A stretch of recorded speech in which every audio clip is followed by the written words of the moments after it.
A verdade é que eu não sei nem o que é fazer uma refeição em paz. A mente não para? Salve pessoal, como é que vocês estão? Eu tive um problema no Instagram, perdi todos os meus seguidores. Não sei o que aconteceu até agora, eu tenho que ver depois. Mas aí eu fiquei pensando assim, será que eu vou atrás de todo mundo? Ou será que eu conquisto novos seguidores? E aí resolvi fazer esse vídeo, ele deve ficar um pouco longo, então, enfim. Se você tiver a fim de assistir, tá com tempo agora, tá, sei lá, voltando pra casa, no ônibus, no trem. Eu tô aqui comendo angu com frango, porque tá frio no Rio. E eu, que sou um garoto de interior, entendi que no frio a gente come coisa quente. Então eu fiz aquele anguzinho. Pra quem não sabe, angu é polenta, tá ligado?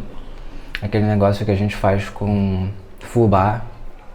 Só que eu fiz um temperinho especial. Eu botei uma cebola, botei um alecrim, tomate, cebola e tal, e manteiguinha e tal. E eu fiquei pensando em como a gente muda o paladar na vida, né? Quando eu criança, eu só gostava de doce. Pra mim as coisas tinham que ser todas doces.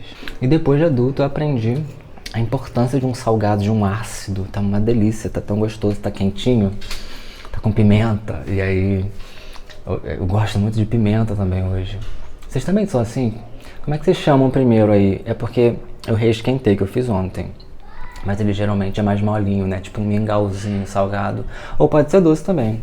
No frio, às vezes eu faço doce também. Enfim, eu tô morando no Rio já tem 3 anos, quase, né? Em outubro agora completam 3 anos. E eu vim pra cá a partir de um projeto da Funarge, né? Chamado Companhia Funarge de Teatro, Arte e Repertório. E esse projeto foi a minha porta de entrada pro Rio, porque eu sempre quis morar aqui. Em outubro de 2023 eu vim pra cá porque começou o projeto. E eu tô aqui há 3 anos morando no Rio, ainda tentando trabalhar como ator de alguma forma, né? E aí, eu resolvi fazer esse vídeo, na verdade, porque eu sinto a necessidade de me comunicar com as pessoas a respeito do jeito com qual a realidade me afeta, sabe? Eu sou ator já desde os 15 anos. É que eu tinha 15 anos quando comecei e a hoje eu tô com 32. Tem que 17 anos. Caraca, faz muito tempo. Meu Deus do céu, é tempo demais. Eu descobri algumas coisas sobre o Rio que me deixaram meio chocado, assim.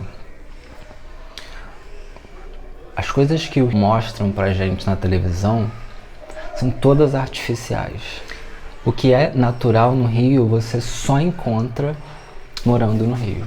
Ô mãe do céu! O que a gente vê na novela é artificial, o que a gente vê no jornal é artificial, né? O sensacionalismo começou a tomar conta, então as pessoas acreditam que o Rio de Janeiro é uma cidade onde você saiu na rua e é assaltado, e não é.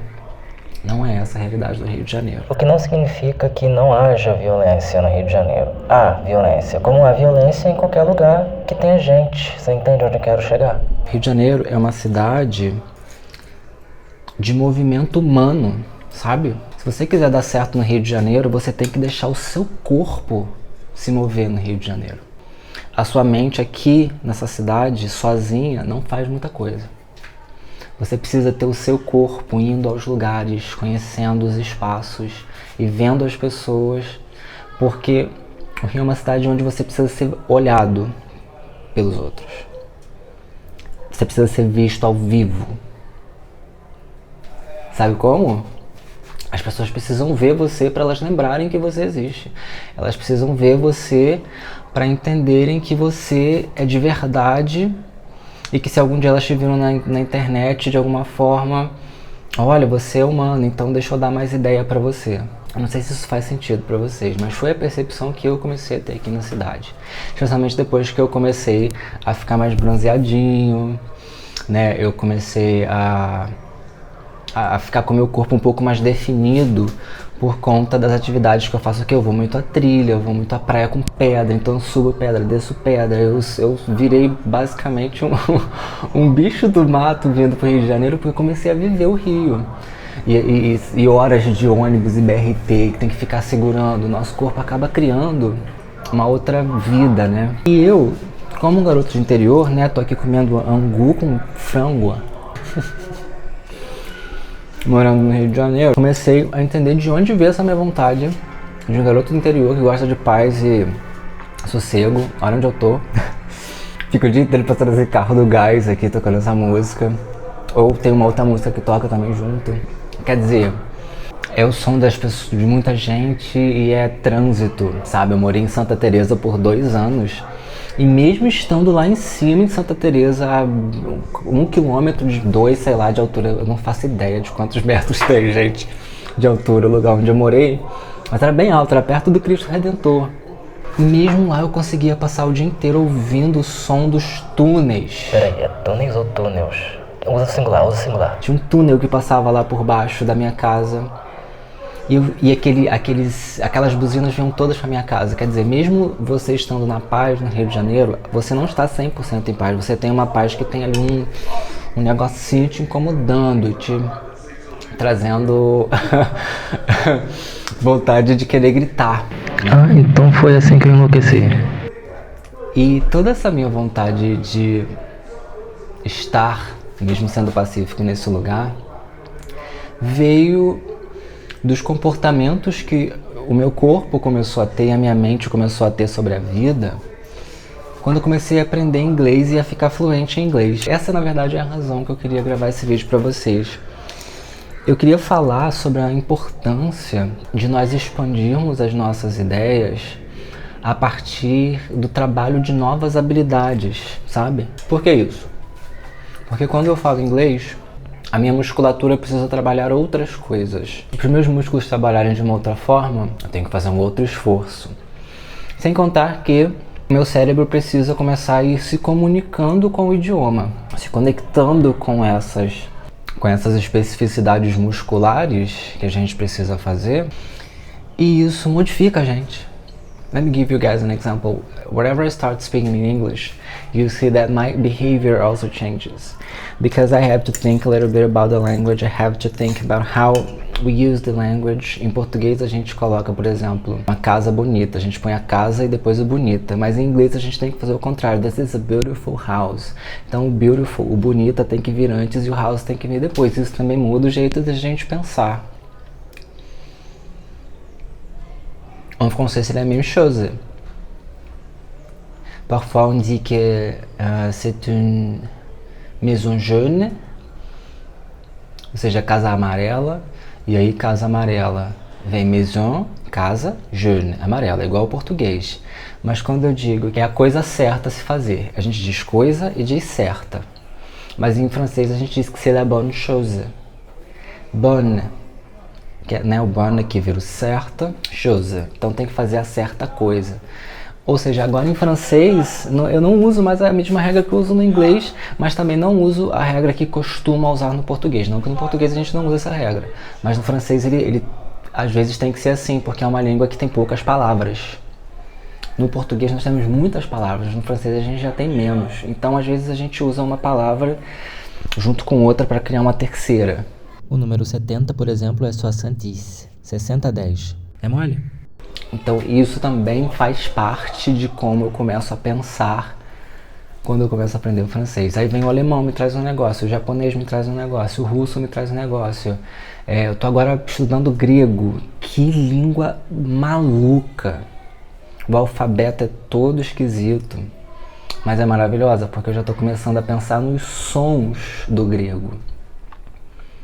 A gente tem, por exemplo, o NT no grego, que se escreve VT, porque o N, esse V em grego é o N, então já tem que ficar pensando sempre nisso, que quando esses dois aqui estão juntos, o N e o T, o V e o T, né, é o som D. Então, homem vira adras, mesmo estando escrito antras. Sim, o Pzinho é um R. Então, homem adras. E aí, olha só aí o que eu já começo a fazer, associações, né, a esse som, aos sons que eu tô aprendendo. Enfim, lembrar de comer, né? Ou seja, trabalhar uma outra habilidade no nosso corpo, além daquelas com as quais a gente já está acostumado. Tô com a impressão que eu errei concordância aqui, mas vai. Parece fazer com que a gente também expanda a nossa forma de se portar no mundo. Porque sabendo mais idiomas, eu sei que numa cidade como Rio de Janeiro, eu nunca vou ter problema de comunicação com ninguém em nenhum momento, porque eu vou conseguir falar inglês com a pessoa que fala inglês, espanhol com a pessoa que fala espanhol, francês com a pessoa que fala francês. Eu vou conseguir me desenrolar de alguma forma e eu vou ter essa facilidade de resolver possíveis situações. Assim como se você tem habilidades esportivas, se você consegue ter uma perna forte, saca? Porque você praticou vôlei, porque você praticou judô, sabe? As nossas habilidades, elas não podem ser só limitadas às habilidades do dia a dia, de trabalhar e de pagar conta e de ter relacionamento, sabe, com família ou com amigos. Nós precisamos também ter tempo nosso, habilidade nossa, atividade nossa, coisa que façamos nós por nós.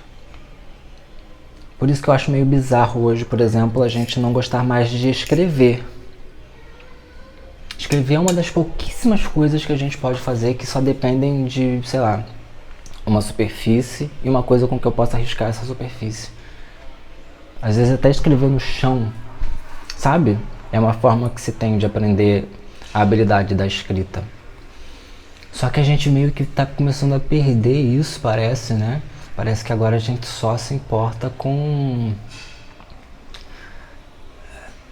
ser rápido, mas a gente não quer aprender as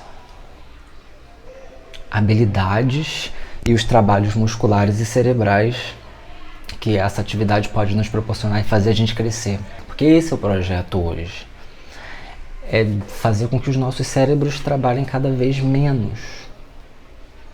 Com que a gente terceirize tudo, ChatGPT, e não sei o que, Google isso, Google aquilo. E todas essas IAs começam a tomar todas as nossas habilidades para que a gente comece a viver como seres vegetais. Sabe, todo mundo que já viu o filme WALL-E, a gente basicamente vai virar aquela gente ali, sabe, dentro de um carrinho que anda sozinho e aí fica o dia inteiro andando para cima e para baixo dentro daquele negócio, né, voando, porque nem andar a gente vai andar mais. Vocês entendem isso? O que falta pra gente enquanto sociedade começar a ver a importância de se desenvolver para além do que já está esperado, de parar de ficar dizendo sim para qualquer coisa, sabe? A gente ainda aceita a violência. Assim, não pode revidar. Como que não pode revidar, gente? Eu não posso garantir a minha segurança ao revidar o ataque de uma pessoa. Só que aí, se a gente começa a pensar muito mais profundamente sobre o primeiro, por que esse ataque acontece, por que eu, e por que essa pessoa, e por que assim, a gente meio que começou a aceitar a explicação que dão pra gente sobre as coisas e parou de querer ser mais ágil. E aí, eu lembro de ser do interior. Eu, por exemplo, cresci subindo árvore, sabe? Subia árvore, subia muro, subia andaime. Eu era uma criança de árvores. Se você fosse na minha casa, ali na minha infância, quando eu morei na casa da minha avó, que tinha uma mangueira gigante, cara, eu vivia em cima daquele pé de manga. Eu chegava da escola, eu já ia direto pra árvore. Porque a gente no interior tem essa possibilidade de ter mais contato com a natureza. E aqui no Rio, ao começar a frequentar florestas e praias com pedras às vezes para subir e descer, com trilha e tudo mais, foi aqui que eu me reconectei com a criança e vi a importância da gente voltar a ser autêntico, sabe? Mas o que me fez abrir a minha mente a esse tanto foi o fato de eu ter outras habilidades para além das habilidades do dia a dia. Eu não posso só saber fazer um Pix e pegar um ônibus e saber o ônibus que eu vou pegar e chegar no trabalho e fazer o trabalho que eu tenho que fazer e pegar o ônibus. Eu não posso só saber isso, eu não posso só saber das informações que chegam para mim. Eu também tenho que ir atrás das informações, eu tenho que ir atrás das fontes, eu tenho que pensar por que é que essa informação está chegando para mim por essa forma. Só que para isso a gente precisa buscar atividades outras para trabalhar nas nossas habilidades. Para que a gente comece a penser mieux quand nous faisons les choses. Quand je dois penser en français, par exemple, je dois me équilibrer. Peraí, que eu acho que não é equilibré, não. Être équilibré. Não, acho que é balancer. Balancer, je ne sais pas si équilibrer ou balancer. E penser. C'est une langue. Ih, caramba, esqueci como é que é reta, como é que fala reta. Não, vai direto ao ponto, fala linha. Isso, linha reta. É uma linha, a língua é linha. But the English, for example, is a bit more fluid. I can't think about waves. It's a language that goes up and down and goes, you know? Le français c'est différent. Le français c'est ici, c'est devant moi. Je dois penser au français ici. Mas o português me dá outras possibilidades, entende?